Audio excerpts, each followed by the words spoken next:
brothers and sisters, how are you? I hope everyone well, fit and fine. Today I want to share on topic. This topic's name is modal verb. Modal verb is modal verb. Today we will learn this modal verb name is cannot be. Cannot be কথার অর্থ হচ্ছে হতে পারেনি। তো দেখো আমাদের চারিপাশে অনেক রকম ভাবে ইংলিশটা শেখানোর চেষ্টা করে, তারা শেখায়ও, কিন্তু তোমাদেরকে এই গোপন রহস্যটা, গোপন টেকনিকটা কেউ শেয়ার করে না।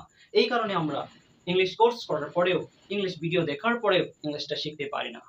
তো সেই বিষয়টা তোমাদেরকে খুবই সুন্দর করে রহস্যময় উদ্ঘাটন করব, ঠিক আছে? তো ইংলিশ শেখার মতো কিছুই নেই, ইংলিশ ল্যাঙ্গুয়েজ শেখার মতো কিছুই নেই। শুধু একটা টপিক যদি তুমি চোখ দিয়ে পিক তুলতে পারো, তাহলে তোমার ইংলিশটা শেখা কভার হয়ে যাবে।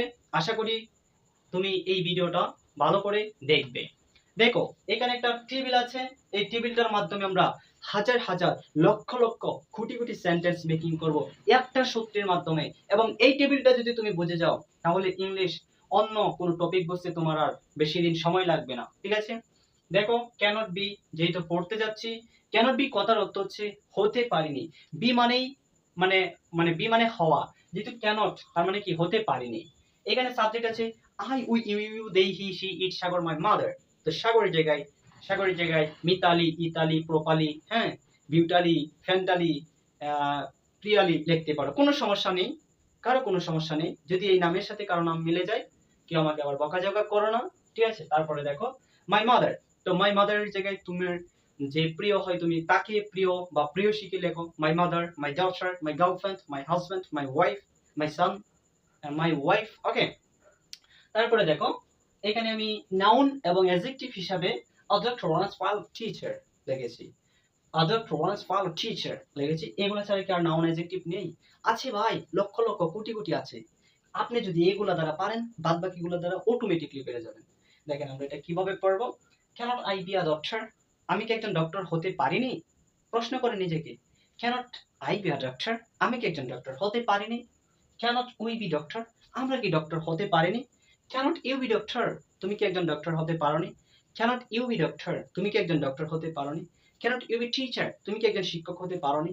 cannot you be soldier? তুমি কি একজন সৈনিক হতে পারোনি? cannot you be pilot? তুমি কি একজন পাইলট হতে পারোনি?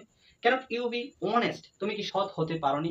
cannot you be engineer? তুমি কি একজন ইঞ্জিনিয়ার হতে পারোনি? এখন দেখো cannot Sagar be a doctor? সাগর কি একজন ডক্টর হতে পারেনি? cannot Sagar be a pilot? সাগর কি একজন পাইলট হতে পারেনি? cannot Sagar be lover? সাগর কি একজন প্রেমিক হতে পারেনি? হ্যাঁ, অবশ্যই পারে, অবশ্যই পারে। এন্ড দেখেন cannot my mother be sheep? আমার মা কি একজন শিপ হইতে পারেনি? তো এরকম ভাবে লক্ষ লক্ষ কোটি কোটি হাজার হাজার বাক্য আপনি এক নিমিষেই গঠন করতে পারবেন। এই টেবিলটা যদি আপনি ভালো করে বুঝেন, টেন্স পারবেন, মডেল পারবেন, যে কোনো স্ট্রাকচার দিয়ে আপনি লক্ষ লক্ষ কোটি কোটি হাজার হাজার বাক্য গঠন করতে পারবেন। তারপরে আপনাদের সুবিধার্থে আমি এখানে দুইটা সেন্টেন্স লিখেছি। cannot I be a doctor? cannot I be a doctor? আমি কি একজন ডক্টর হতে পারিনি? cannot Sagar be a teacher? সাগর কি একজন শিক্ষক হতে পারেনি? cannot Sagar be honest? সাগর কি honest হতে পারেনি? সাগর কি সৎ হতে পারেনি? সাগর কি একজন সৎ ব্যক্তি হতে পারেনি? cannot Sagar be a honest man? ওকে, তো যারা চমৎকার ভাবে সুন্দর করে ইংলিশটা শিখতে চান, মজা করে ইংলিশটা শিখতে চান, 360 ডিগ্রি করে ইংলিশটা শিখতে চান, তারা চাইলে এই নাম্বারে যোগাযোগ করতে পারেন। অথবা আপনার মনের ভিতরে ইংলিশ নিয়ে যদি হাজারো রকমের কোয়েশ্চন থাকে, তাহলে হোয়াটসঅ্যাপে পাঠাইতে পারেন। আপনার হাজারো রকমের কোয়েশ্চন উত্তর দেওয়ার জন্য চেষ্টা করব এবং বসে আছি আমরা সকলে। তো টাটা, বাই বাই, দেখা হবে আগামীকাল। সকলেই ভালো থাকবেন, সুস্থ থাকবেন, আমার বাবা মার জন্য আশীর্বাদ করবেন।